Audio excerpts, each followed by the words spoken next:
The podcast show 2022 is coming to Islington, London, May the 25th and 26th, where the international world of podcasting awaits you. Featuring world-class speakers, Vern Cotton, Louis Theroux, and hundreds more, as well as global brands and unmissable live shows. Day passes on sale now. Use promo code ACAST and get 25% off. Book yours now at thepodcastshowlondon.com.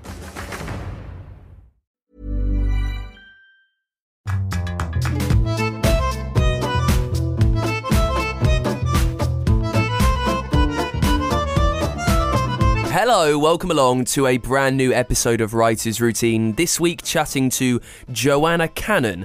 Her new book is A Tidy Ending. It's a character-driven story all about Linda, strange Terry, and Rebecca, who used to live in the house before them. We talk about why Joe likes to move when things start to move. Also why procrastination is sometimes more important than the words you actually get down that day. And why you should never let the myths you tell yourself hold you back. We allow things to hold us back. We allow this internal narrator that we have to hold us back. You know, you might be sitting there and thinking, oh, it's all right for her, I'll never get published. I don't know anybody in London, which is nonsense. There's this myth that you have to know people in London. I'd been to London twice in my whole life before I wrote Goats and Sheep. And I knew no one in London, absolutely no one. It just bewildered me, the whole place. So that was a myth. And then you think, oh, I'm too old, which is nonsense. I mean, I qualified as a doctor in my 40s. I wrote my debut novel in my 40s. You are not too old. There are some amazing young authors out there, but equally somebody with more life experience who's seen things and heard things and done things.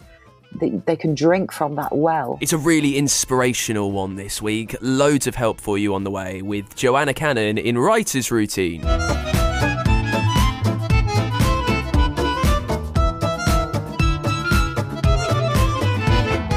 Yes, welcome along to the show. My name's Dan, thank you for being there. This is Writer's Routine, the show that is just so simple. We take a look through an author's working day.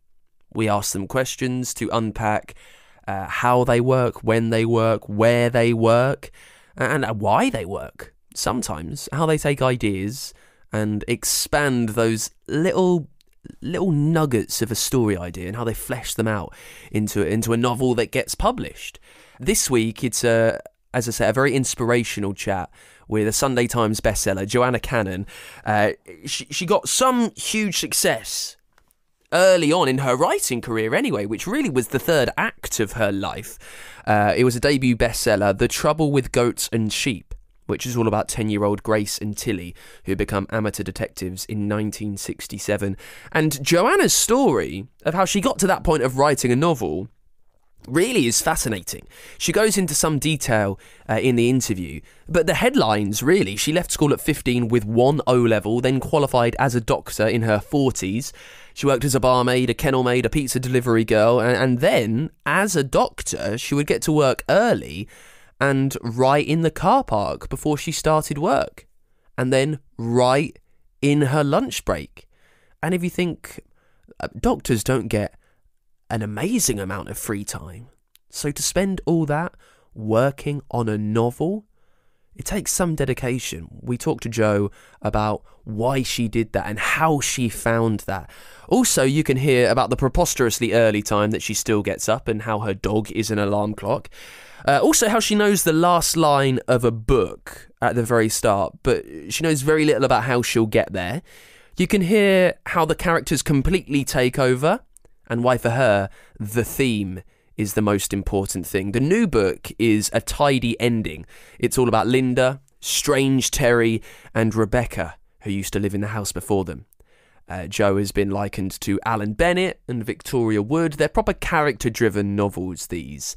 And I think you'll really enjoy learning some tips and some tricks and just how Jo gets to work, really. So let's jump into it. And we start, as we always do, with what Joanna Cannon sees around her in the place where she sits down to write.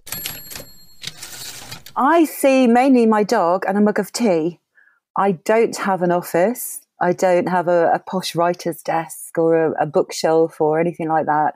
I tend to travel around the house and sit wherever the mood takes me, usually on a sofa. And as long as I've got a pint mug of tea and my German Shepherd with me, then I'm happy. So I'm not one of these people with, you see on Instagram sometimes these glorious writing rooms and studies and offices. I'm not one of those people. I've always written kind of on the hoof. So that's how it goes with me. So I guess, at what point do you move? Trying to break this down as much as I can, because it's the point of the show. But like, at what whim are you moving and deciding, oh, now I might write in the kitchen, now I might write in the lounge? I think when I finish a set, if I move from place to place within the story, I like to move geographically within the house just to have a different view. I like to sometimes sit in the garden. That helps. I like the birds around me and I like silence. That's my only, I'm quite an easy person when it comes to where I write, but I do have to have silence. Sometimes the sound of my own breathing can put me off writing. I really envy these people who write in coffee shops and cafes and things like that, because I would just get too distracted. I would be too busy eavesdropping. So I have to have silence. I don't mind the sounds of nature, but the sounds of human beings tends to put me off. And I move around when I feel I've perhaps come to the end of a section of the book and I want to perhaps change viewpoint with the characters. I will travel to somewhere else in the house, but it depends how lazy I'm feeling. So the only thing you're taking with you is your mug of tea and your dog and a laptop. Is that what you're working on? Yes, I work on a laptop. I started writing actually if anybody Googles me, they will find this out immediately. I wrote my first novel when I was working as a doctor, which is what I did before I was an author. And I wrote it in an NHS car park in my lunch break. If I got a lunch break, that is. And I didn't think anyone would ever read it. I thought my mum might read it. And that book ended up being The Trouble with Goats and Sheep. So when I worked in my car, even though I'd perhaps only got 20 minutes, half an hour, I used to write on paper because my laptop battery couldn't even stand 20 minutes, half an hour in those days. So I'd write kind of longhand, but I do prefer a laptop now because it allows me kind of edit as I go along, which is one of my things is I like to edit as I go, which I'm sure you will get into later. Well, we do get quite niche on the show and quite nerdy. So it's on the laptop. I like niche and nerdy is great. Yeah, that's fine. What writing software are you working on? And then also, what font are you using? Very simply. I'm an old-fashioned girl and I'll use Times New Roman. But if I want to edit, I will change the font. And I can't remember who gave me this piece of advice, but it was a really good piece of advice. Anybody out there looking to edit, just change the font of your document because you will see it through fresh eyes. But when I write kind of originally, I will write in a very traditional Times New Roman font. And I write in a Word document. I've got a MacBook, but I write in a Word document. And I just sit there deleting and agonising over commas and that kind of weird behaviour that writers do when they sit on their own for too long. And like I say, I edit as I go. So the first thing I do every morning as I sit in the garden or the sofa or wherever I am with my dog and my mug of tea is I will go through whatever I wrote the day before and I'll go through with fresh morning eyes. And it is very early in the morning because I get up about 2:30, 3 o'clock, which sometimes when I go on Twitter, people are still up from the day before. So my morning kind of drifts into other people's nights. But it's a habit from when I was at medical school because it was the only time that I had to myself. So I would get up very early and I still do that. And I find I'm most productive in the morning. Well, I'm going to get into that in just a second. I want to pick up on something you said just a moment ago. You were talking about writing your debut on your lunch break. Now, you were a doctor at the time. I would imagine quite busy. Doctors are quite busy. Why are you using the only free time that you've got at work that day, like this little quiet moment of rest and relaxation during your lunch? Why are you using that to write? What is making you determined to get this book out, I guess? Why do it? I was very stressed, Dan, when I was a doctor. I'd always wanted to be a doctor ever since I was at school, but I didn't think I was clever enough. So I left school when I was 15 with a 1 level. And I went back many years later in my 30s to study A-levels, and I eventually became a doctor, the thing I wanted to do. But it was so stressful and so intense seeing, all these pieces of other people's lives drift past you every day when people are at their most vulnerable, and you would see some incredibly upsetting things, which obviously you knew that was going to happen when you were training, but it's a whole different ballgame when it's right there in front of you. And I pretty soon realised I'd got to have a coping mechanism, and my coping mechanism was writing, just for fun, just for the hell of it, just to escape that stressful, busy life for a little while. So instead of going to the doctor's mess, which is where everyone else would go, which was full of medical talk, you might as well have been back on the wards because it was all doctors talking about medicine. Nobody was relaxing. I used to just go and sit in my car on my own, and I would sit and write just for 20 minutes, half an hour with my League of Friends sandwich and my flask of tea. And it would just take me away from that life just for 20 minutes. And it helped me to cope. It helped me to deal with all the things that I was seeing. And it was therapy for me, really. And when you were writing it, I know you said that you only imagined that your mum would read it, but how much thought were you giving to, like, the I guess the quality of it and the form of what a published book needs to be? Like, now when you write, I imagine you put quite a lot of consideration into editing it because you know that this needs to be written in a certain way so it sells for your audience and all of that. Whereas at that time, was it just almost just a stream of consciousness, I guess? It was, in a way, although I'm quite a perfectionist. I think all doctors are perfectionists. And so I wanted it to be the best I could make it. And I'd read some books that really appealed to me and made me want to write. I'd recently read Sarah Winman, When God Was a Rabbit, which I absolutely adored.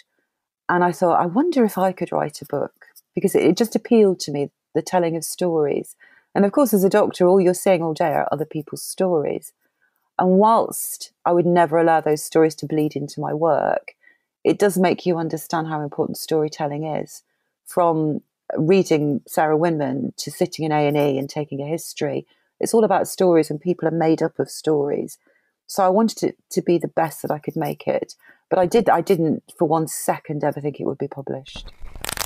My dog wakes me up. I have a German Shepherd shaped alarm clock who wakes me up at about 2:30 in the morning, because that's what he's used to. And we get up and we go for a walk through the fields in the dark, usually, although this time of year it's starting to break light as we're walking around, which is beautiful. And as I'm walking, I'm kind of thinking about what I'm writing. I'm thinking about if I've written myself into a plot hole and how I'm going to find my way out again. I'm thinking about the characters. I'm thinking about what I want to say in this story, because I think that's the most important thing of all. If you're writing a book, you have to ask yourself, why am I telling this story? What do I want the reader to leave with? Not in any kind of preachy way, but in a purposeful way. And you think to yourself, why am I writing this? What am I trying to say? So I've got that in my mind all the time. So by the time I get home from my kind of 2-hour walk through the fields, I will sit, make a giant pot of strong builder's tea, pour myself a pint mug, and sit there with my laptop, and I will read whatever I wrote the day before. And I tend to write probably about 1,000 words a day, if I can. I think people get very fixated on word counts and how many words they've managed to put down, and they tell themselves off for procrastinating. But I think procrastination we should be kinder to ourselves for procrastination, because it's allowing ideas to form in our minds, and it's sitting with those ideas and thinking about them and getting to know them. And I think, when I was little and we used to make bread, we would put the dough in the airing cupboard and we would leave it there for a couple of hours until it doubled in size. And I think procrastination, inverted commas, is a kind of a leaving the dough to rise situation. And it's just as important, if not more important, than the number of words you get down. So a lot of my day will be spent procrastinating. If I kind of drift into playing Spider Solitaire, then I do tell myself off a little bit. But I do allow myself to sit and think, because it's amazing how your mind will untangle something if you give it the space. And so I will sit for most of the day writing, thinking, allowing that dough to rise. And then by kind of 2:00, I'm pretty much done for the day. I don't usually write much in the afternoon. I can tell you how productive my day has been by midday, because bear in mind, I'm starting to write at about 6 in the morning. So my 6 a.m. to midday is my most productive time. And then after that, I will just allow myself to write if I wish, but no big deal if I don't. And if I don't write, I will read, because there's nothing more inspirational than other people's words. Waking up so early, I know that it's you are now used to it, but is it still perfectly natural for you? Is any part of it a shock? Is your energy ebbing and flowing towards the end of a day when you've already been up for 13, 14 hours? It does a little bit. The only shock I get is when my dog jumps on the bed at such an early hour of the morning. But it's just the kind of rhythm of your mind and your body. I think you do get used to it. And I've been doing it for such a long time that it's second nature to me now. And I just love the feeling that I have the whole world to myself. There's no emails coming in. Twitter's very quiet. Instagram's very quiet. There's no messages. There's no texting. Everyone's asleep. And I feel as though I've got time and silence, which, as I said, was important to me, just to sit there with my ideas and think about what I'm doing and why I'm doing it. And it does get a little tricky if I stay up too late. I do tend to try and go to bed about 7:00. But it all depends on what's happening online and who I'm talking to on Twitter and who's posting on Instagram and all these other distractions that we get kind of during the day and the evening. So I do try and be very disciplined, and I try and get to bed for 7. But if I don't, then I do regret it the next day, I have to say. I know you've said that you enjoy that moment at the start of the day when it is just you and your ideas and your dog. Why carry on with this though? Why not readjust your sense of day and the way you work and the timings of it to, quote what an average person would do? Why are you not pulling the 9 to 5 and so you can go out and you can see mates or you can chat in the evening with people and not have that guilt of being knackered the next day? I've tried it, Dan. I've tried being normal and it just didn't work out for me. I tried to, I'd finished being a doctor when I started writing full time. I thought, well, I'm not doing shift work anymore. I don't have to be in a certain place, certain time. I can do what I want. Why don't I try living a normal life and going to bed when normal people do and getting up when normal people do? And I tried it for a little while. I thought, nah, this isn't for me.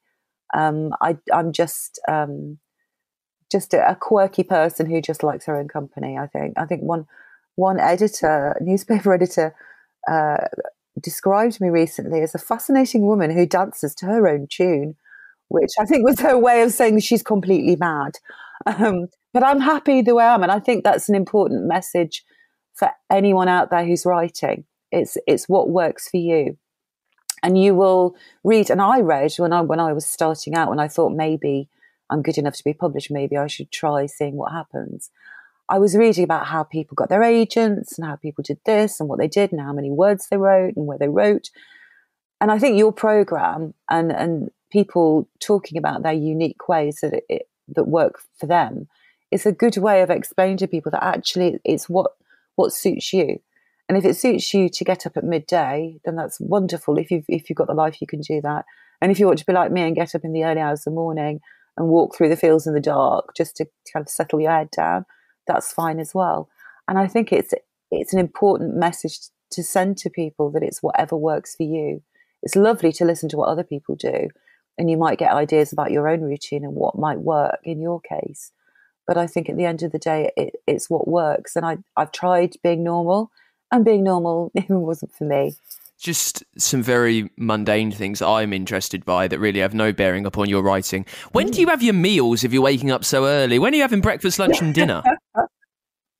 I have my breakfast. I usually have a bowl of porridge when I get back from walking my dog, because I'm quite in need of sustenance by then, because he's quite a big dog and he pulls quite a bit. So I have that. My lunch I usually have around 10:30, 11 o'clock, something like that. And I don't have an evening meal.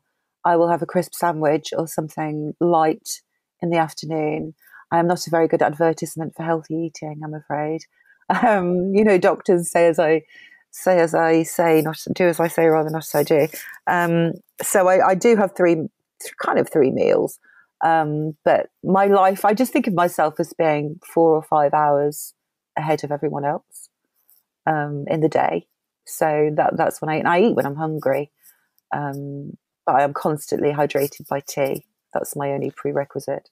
Well, so aside from tea, when the words aren't coming out, when they are struggling, is there anything else that helps you? I would imagine perhaps not, because you can't write with music, as you've said. You need utter silence. You're having your tea, but is there anything little that you've found just helps, oil the cog? I think if you're sitting there and you're looking at your Word document and you're looking at it for an hour and nothing is happening, I think you should let yourself off and go and do something completely different. I think it's no point wringing it out like a dishcloth just to get your words on the page. But if I feel I'm stumped a little bit, or my mind's getting too full of it, I will go outside, sit in the garden, feed the birds, play with my dog, do something completely different. And also I like jigsaw puzzles, bizarrely. I find jigsaw puzzles really helpful, whether they're working a different part of your brain to writing, because they're kind of more analytical than creative. I don't know, but I find if I do something like a jigsaw puzzle, or I play my piano, which is kind of quite mathematical, then that just takes me out of the moment and gives me space to think about what I'm trying to say. But I will generally just walk away from it if it's getting me down and I'm feeling pressure on myself. I will walk away and go and do something completely different. I know you said you aim for 1,000 words every day, although that's not absolutely vital. How do you know what you're writing that day? Is there a big, I guess when you sit there, first thing crack of dawn, when you sit there, have you got an idea of where you need to end up? Is there some grand overarching plan? No, in a way there isn't really. I mean, I know where the book is going to end, and I always know the last line of the book. With all my novels, I've always known the last line. I've always known my end point. Even before I started writing, I knew where it would finish. But I don't always know how I'm going to get there. And I think if you write kind of police procedurals and thrillers and things like that, I think you need to have plans, and you need to have Post-it notes all over the place, and you need to have some kind of structure, or else you will write yourself into a corner. But the kind of writing that I do, which is more character driven, I think you can just allow the characters to take you. So if I was going on a journey, I would know that I will end up in Glasgow and I'm going to start off here, but I'm not entirely sure how I'm going to get there.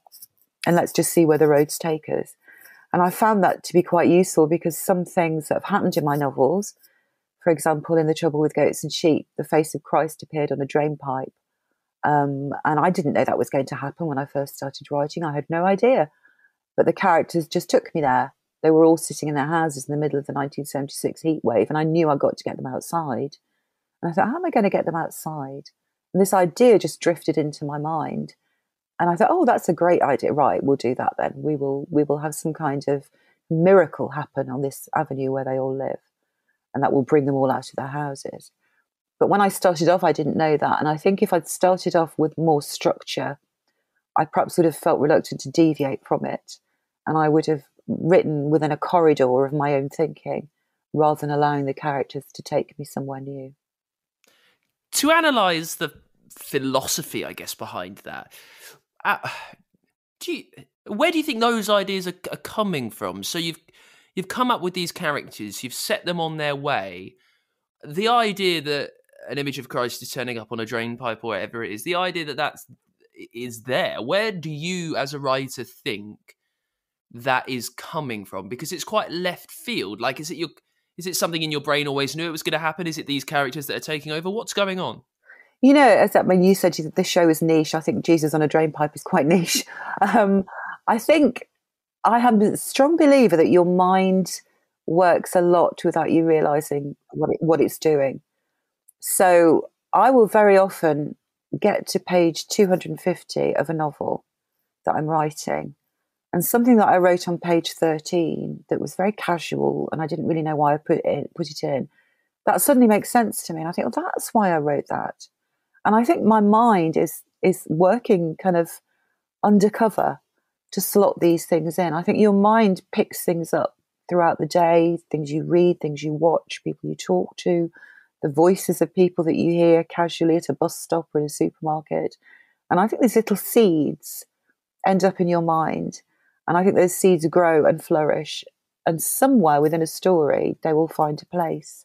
When I look at Three Things About Elsie, which was my second novel, it begins with an old elderly woman who's fallen in her flat, and she's lying there waiting for someone to notice that she's missing from her life, and nobody comes, nobody realises.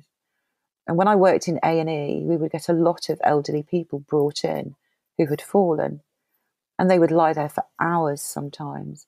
And sometimes they'd come in with third-degree burns where they'd fallen against a radiator and they couldn't move, and they were lying there all night. And I used to think, what must they think?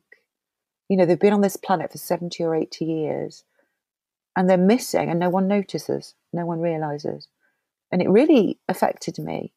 And that little seed somehow planted itself in my mind. And when I came to write Three Things About Elsie, that was how the book began. So I think these ideas, where Jesus on a drain pipe came from, I do not know. But at some point in my life, that must have lodged itself somewhere in the neurons and bided its time until it was ready to come out in a book. But I do think, and I've spoken to other writers who've said the same thing, that these ideas and this external stimulus is hugely important for writing. I can remember going to a lecture by the chap who wrote Reggie Perrin, and he said, David Nobbs, and he said that he was talking to the guy who wrote Rising Damp, and obviously massive success, made a lot of money. And the guy who wrote Rising Damp ended up in this huge mansion in Northamptonshire. He had a driver. He only went with a driver to the shops and back again. He didn't really go out. And he said to David, I can't write anything else. There's just nothing happening. Nothing's coming. And David says, it's because you're living in a huge mansion in Northamptonshire. You never go out. You never see normal people, ordinary people. That's why. And I think this idea of ordinary, which is, my characters are always ordinary people. I think that's so important. So wherever you are, whatever you're doing, if you're in a long queue in Sainsbury's and it's getting on your nerves, just stand there and listen and think of it as research, because all around you are stories, and everyone is made up of stories, and something you hear or see will lodge yourself in your mind, and it will find a place to settle itself eventually. Hello, I'm Joanna Fletcher, and Journey to the Magic is back. Yes, the official podcast from Walt Disney Travel Company, where we talk all things Disney holidays, is returning for Series 2. This year, I'm joined by the likes of Alicia Dixon, Vogue Williams, Ronan Keating, Jeanette Manrara, and the voice of Encanto's Maribel herself, Stephanie Beatriz. You can find it in all your normal podcast listening places. Happy listening. The Podcast Show 2022 is coming to Islington, London, May the 25th and 26th, where the international world of podcasting awaits you. Featuring world-class speakers, Vern Cotton, Louis Theroux, and hundreds more, as well as global brands and unmissable live shows. Day passes on sale now. Use promo code ACAST and get 25% off. Book yours now at thepodcastshowlondon.com. We'll get back into it with more from Joanna Cannon in just a sec. And very quickly popping up to say thank you for being there, thank you for listening, thank you for supporting the show. I really appreciate reading all your kind comments on Twitter and at writersroutine.com and on the Apple reviews. If you are enjoying the show, and if you've learned anything along the way that has really helped the way that you write, the way that you find stories, the way that you put them onto paper and get to work, well, you can help us out by supporting the show over at patreon.com/writersroutine. Just $1 or so a month really helps us keep going. It helps us keep bringing you these chats with the best authors around as often as we can. I think it's a really inspirational chat today. We've got loads more like it.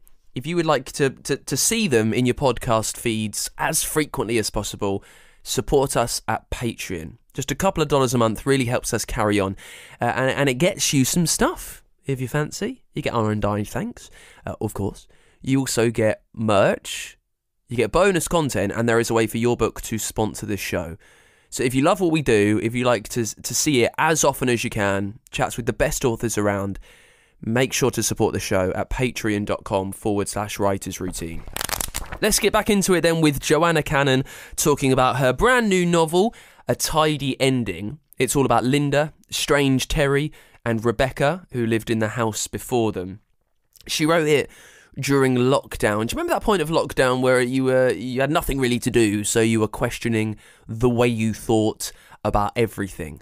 Those questions that Jo asked led to this novel. We talk about how the characters completely take over when she gets going, why for her theme is the most important thing, and we pick things up. Jo said that she just started writing this novel in her lunch breaks when she was a doctor. It was something to do, a way to get creative, to get it out there. When she was writing it just for fun on her own, what made her think, hang on, maybe this has got legs and can be published? I think because I'm so critical of myself, not of other people, of myself. And I read it, what I'd written. I'd written about 30,000 words, so about a third of a book. And I read it and I thought, I don't think this is all right, actually. I think this is okay. I thought, I wonder if it's any good. And I was just curious as to see what someone else would think. Because the only person who'd heard it was my dog. I'd read it out to my dog. Nobody else had heard it. And I thought, if it's any good. So I was just nosy, really, to see if I thought people would like it.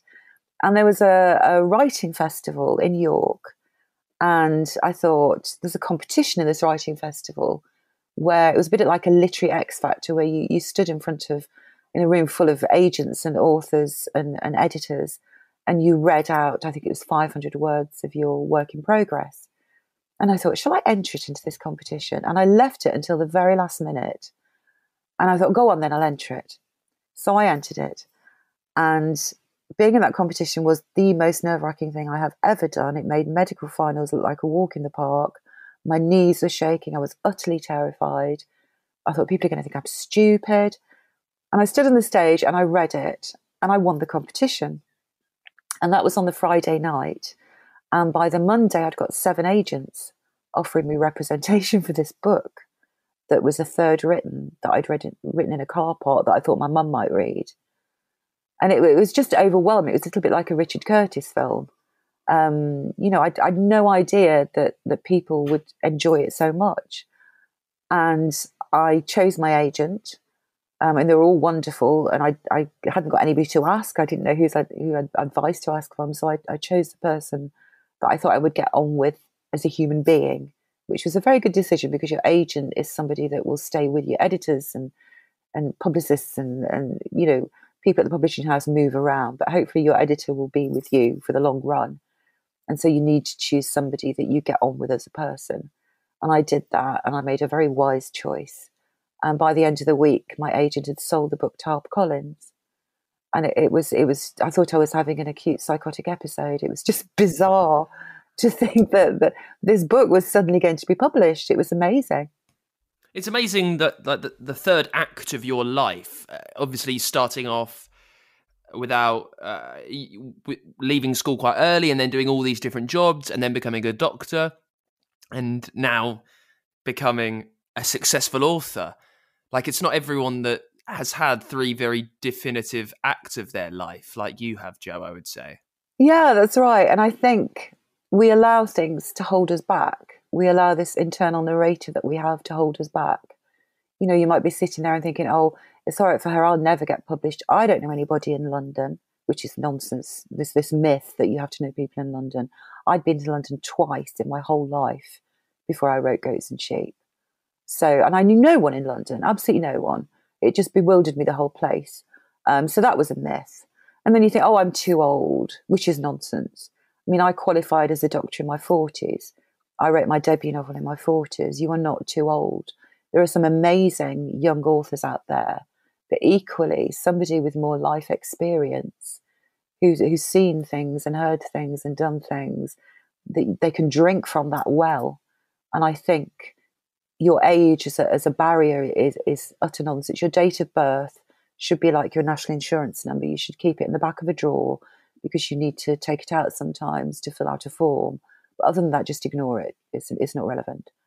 And I didn't think I was clever enough to do medicine, which held me back, because I listened to this internal narrator, and that was clearly nonsense. So I think, you have to step out of your comfort zone. You have to stop listening to this hugely critical voice. I mean, we would never speak to somebody else the way we speak to ourselves. And if I'd listened to that internal narrator, I would never have entered that competition at York. And I would still be sitting in my car now, chewing the end of my pencil, wondering if my writing was any good. So I think it's important to just tell that internal narrator to do one and go out there and just see. You know, I've unfortunately, I've spent a lot of time with dying patients, and I've sat at many deathbeds, and I have never once heard anybody say that they regret trying something. So I think it's so important to just get out there and I know it's vulnerable. You make yourself vulnerable. I felt so vulnerable reading out those words at York. But just imagine that none of this would have happened if I'd listened to that silly voice in my head. The new book, A Tidy Ending. Tell us about the first moment that the idea for this story came into your mind, Jo. How did it present itself? Well, I went several times to an event in Oxford called Short Stories Aloud, which was held at Blackwell's. And it was different authors writing a short story, which was then narrated by an actor. And you could either pay admission or you could take a cake. It was that kind of place. It was amazing. I loved it. They hooked me in with a cake for a start. So I went quite a few times. And there was an actor there called Melissa Berry, who was incredible. She's Welsh. And she was the most incredible actor. And I remember hearing her reading someone else's short story and thinking, oh my goodness, she's amazing. She would make a great, slightly unhinged character. She just got that right amount of bubble of just kind of on the edge of simmering over in her voice. So when they asked me to write a short story, if I'd do it, I knew straight away I wanted Melissa to read it.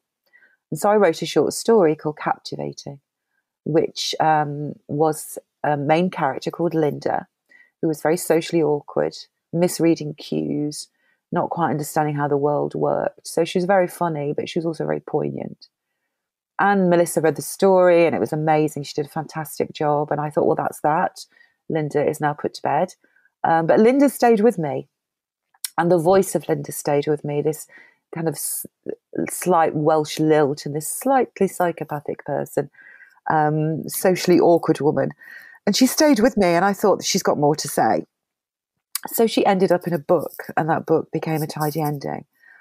She acquired a husband called Terry, who she didn't quite know if she loved him or if she'd ever loved him before. And she acquired an obsession with a woman who used to live in her house. And she acquired an obsession with looking at all the kind of images that we're bombarded with on Instagram and magazines and adverts about how we should be living this perfect life and how we should be the best version of ourselves that we can be. And she buys into this, Linda. She thinks she needs to buy this, that, and the other and become a certain person to be popular. So at the she's listening to her internal narrator as well. And Linda turned into a whole book. And the reason that I wrote it was when I specialised in psychiatry when I became a doctor. And I used to do outpatient clinics where I talked to a lot of people with anxiety and depression. And as part of the history taking, I used to say to them, can you remember how this all started? And so many people would say, well, it started with something I saw on Facebook. And it was all about comparison and comparing ourselves to our friends and our work colleagues and now the world at large with the benefit of social media, that we are constantly comparing ourselves. You know, they've had 2 weeks holiday, I only had one. Their Christmas tree is bigger than mine. Their husband's better looking than mine. Their house is bigger than mine. And this is how people end up down a road of self-hatred and feelings of inadequacy, which eventually lead to depression and anxiety. So I wanted to explore that, and Linda was the perfect person to do that with. I don't have any plans. I don't have any ideas. I know the theme of the story, and I know what I want to say, which I think is the most important thing. And I went to a workshop once with Julie Cohen, the author Julie Cohen, and she said you should be able to write down the meaning, the theme of your book in one word. What is your book about in one word? And write that word down on a Post-it note and put it above your desk or your sofa or wherever you write, and keep looking at that word and keep making sure that your story is true to that word. And I think that was really good advice. So I knew what my word was, and my word was envy. And I knew Linda's voice. I knew it so well because I'd heard it for so long, right from the day when I wrote the short story. She was living in my head. So I kind of knew where the story was going as far as character development. But the logistics of the story and what would happen and all the different characters, I didn't know. I knew straight away that she was married, and I knew she was unhappily married. I knew that she didn't have any children, and I knew she worked in a charity shop, because charity shops always fascinate me, because this is where people cast off their previous lives. They decide to reinvent themselves. And so they give away all their clothes, because those clothes don't suit who they want to be now. And they will go out and buy themselves a new personality. And I think advertising and media encourage us to do that. You know, if you buy this lipstick or this coat, you will live this beautiful life.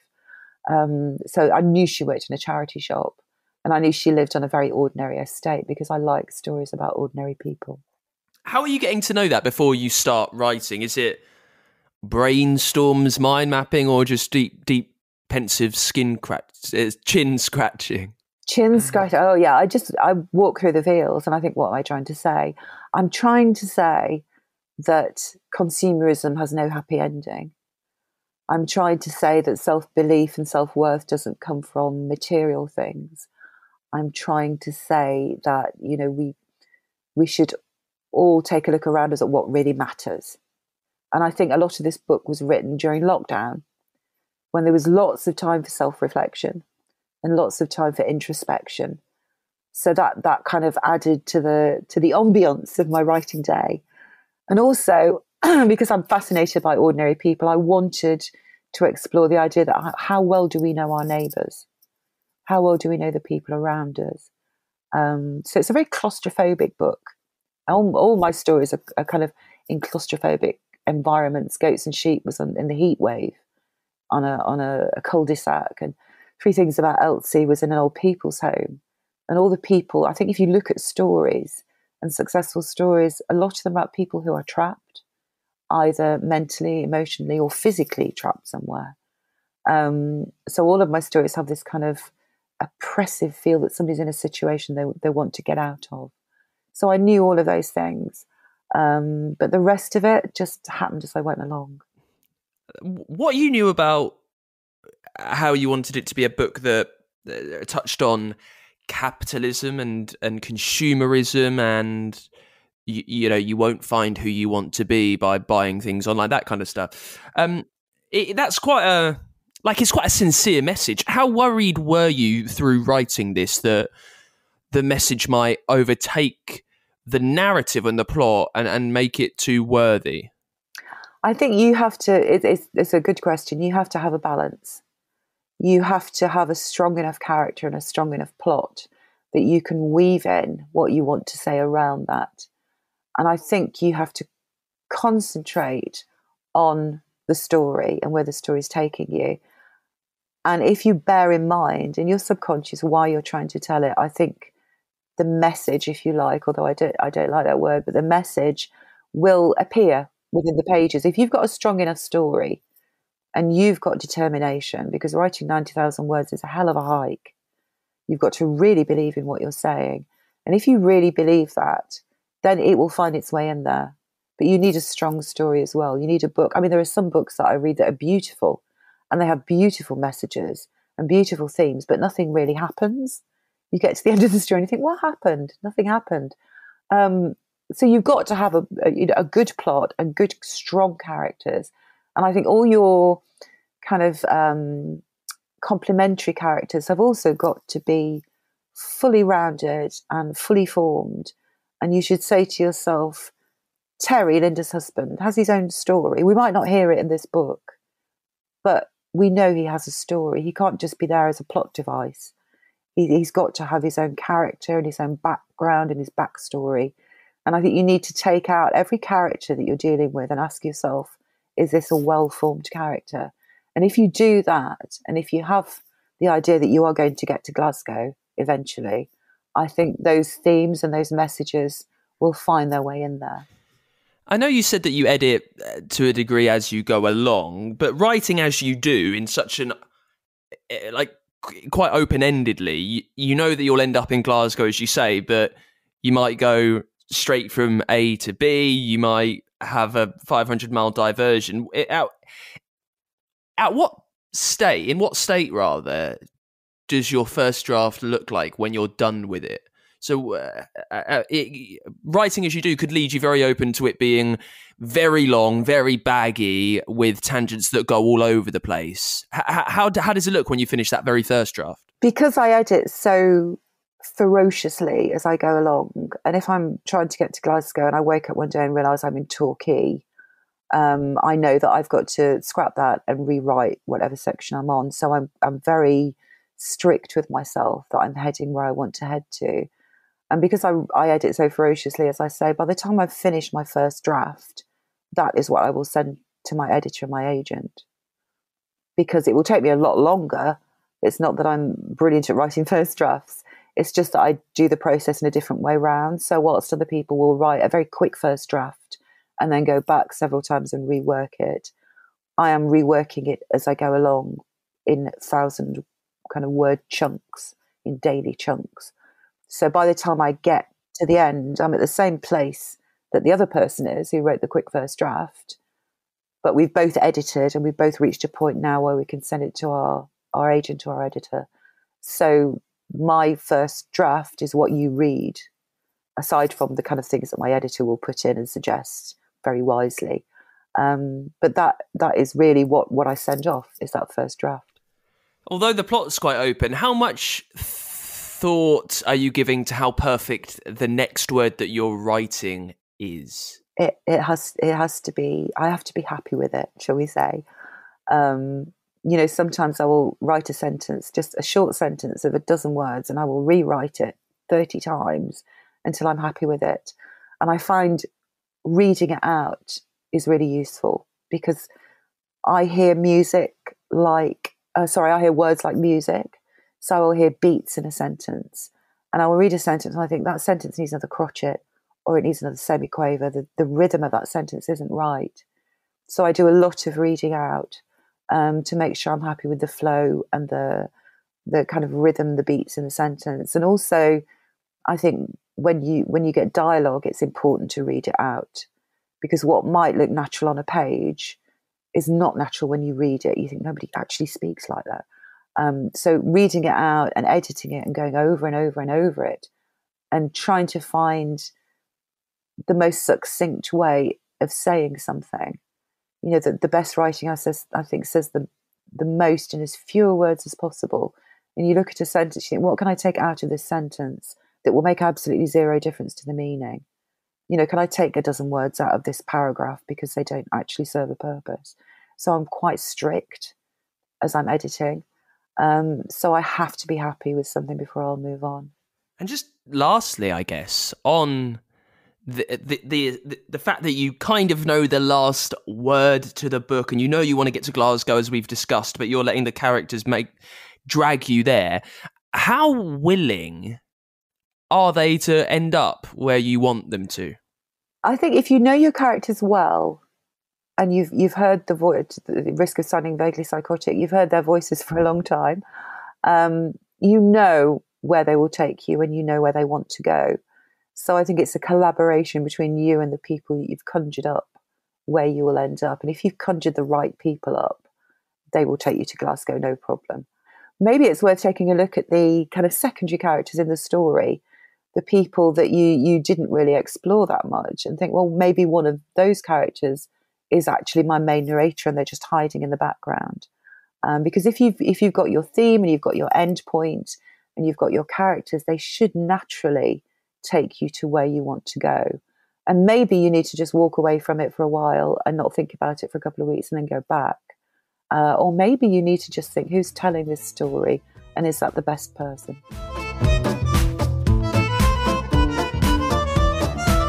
And that is it for this week's Writer's Routine with Joanna Cannon. Thank you so much to Jo for coming on the show. That new book is A Tidy Ending. Grab a copy if you can at your local bookshops. Always support the local bookshops if you can. And now next week we've not got an episode actually. I'm having a 1-week holiday. I'm off for some sun, if that's okay. I've not missed a show since Christmas, and then before that it's been a year plus. And I just, like, too many plates spinning for me to kind of sort this out early. I know that's a really weak excuse, but you've got a week off, and then we're back all guns blazing a week after that. So you've got 2 weeks until the next episode of Writer's Routine. In that time, there are over 200 episodes that you can catch up on. If you've missed anything, if you're new to the party, if you just like to re-listen to some of your favourite chats, they're all there. You can find them all at writersroutine.com or on your podcast feeds. You can get in touch with the show on the website too. You can support us at patreon.com/writersroutine, and you can give us a follow at WritersPod on Twitter.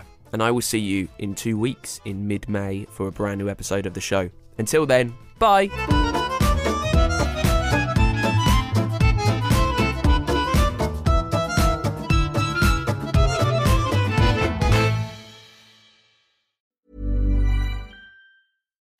The Podcast Show 2022 is coming to Islington, London, May the 25th and 26th, where the international world of podcasting awaits you.